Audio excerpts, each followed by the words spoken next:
Japan के संविधान में वहाँ की व्यवस्थापिका के बारे में आज हम अध्ययन करेंगे।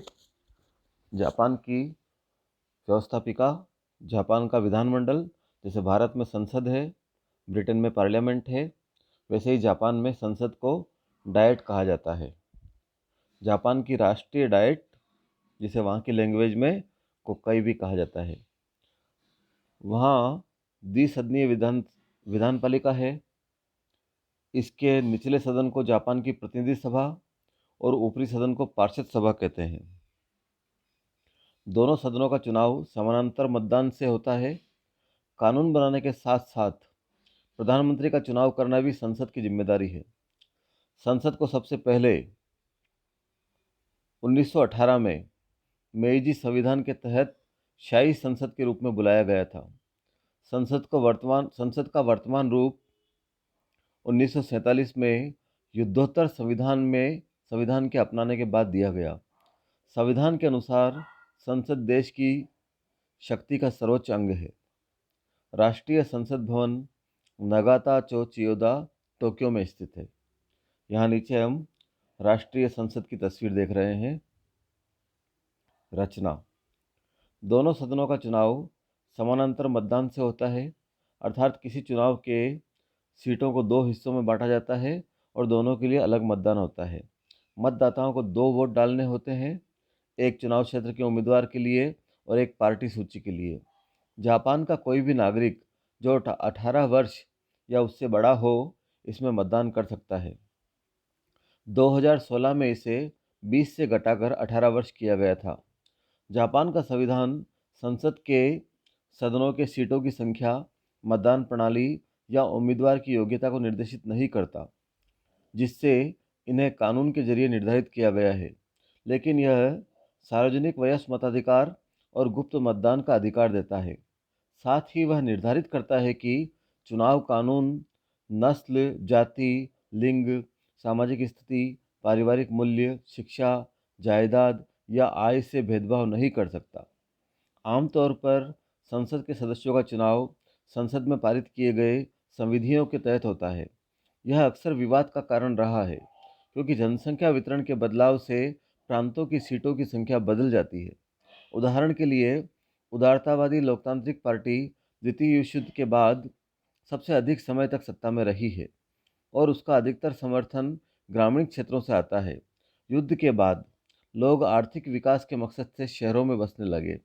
प्रांतों के सीटों में समायोजन के बावजूद ग्रामीण क्षेत्रों का नगरीय क्षेत्रों से अधिक प्रतिनिधित्व रहा है।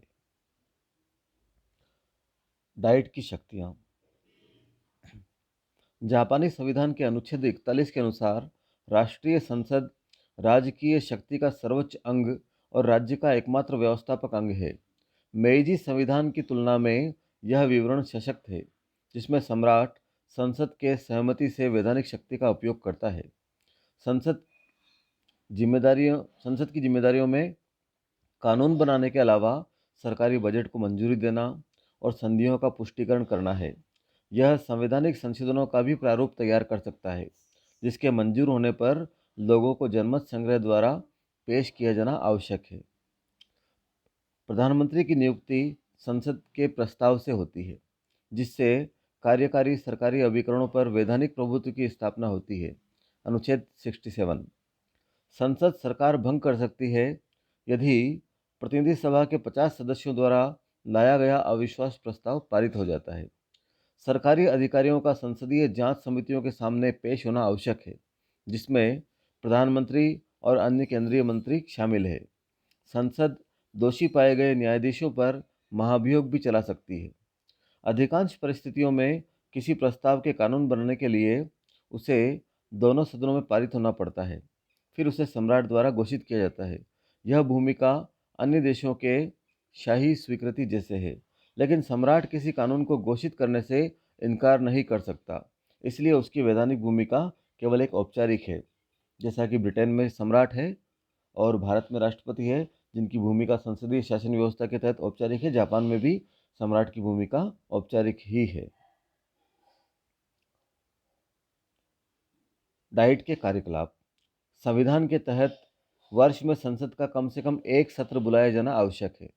तकनीकी रूप से केवल प्रतिनिधि सभा को भी चुनाव से पहले भंग किया जाता है, पर इस दौरान पार्षद सभा आमतौर पर बंद रहती है। सम्राट ही संसद का संवहन और प्रतिनिधि सभा का विघटन करता है, पर वह ऐसा केवल मंत्रिमंडल की सलाह पर कर सकता है। आपातकाल में मंत्रिमंडल संसद का असामान्य सत्र बुला सकता है और एक असामान्य सत्र का आवेदन किसी भी संसद के किसी भी सदन के एक चौथाई सदस्य कर सकते हैं। सत्र के प्रारंभ में सम्राट पार्षद सभा में अपने सिंहासन से एक विशेष भाषण देता है। किसी भी सदन के एक तिहाई सदस्यों की उपस्थिति है कोरम का गठन होता है और विचार विमर्श सार्वजनिक होते हैं, जब तक मौजूदा सदस्यों में से दो तिहाई इसे असार्वजनिक करने पर सहमत न हो। हर सदन का अपना सदस्य अध्यक्ष होता है, जो ड्रा होने पर निर्णायक वोट देता है। जब संसदीय सत्र चल रहा हो, तब सदन के सदस्यों को गिरफ्तारी से प्रतिरक्षा मिलती है और संसद में बयानों और मतों को संसदीय विशेषाधिकार प्राप्त है। संसद के दोनों सदनों के अपने स्थायी आदेश है और अपने सदस्यों का अनुशासन उनकी जिम्मेदारी है। दो तिहाई सहमति से किसी सदस्य को निष्कासित किया जा सकता है। मंत्रिमंडल के सदस्यों को अधिकार है कि वे किसी भी सदन में प्रस्ताव पर बयान दे सकते हैं और दोनों सदनों को अधिकार है कि वे मंत्रियों को तलब करें।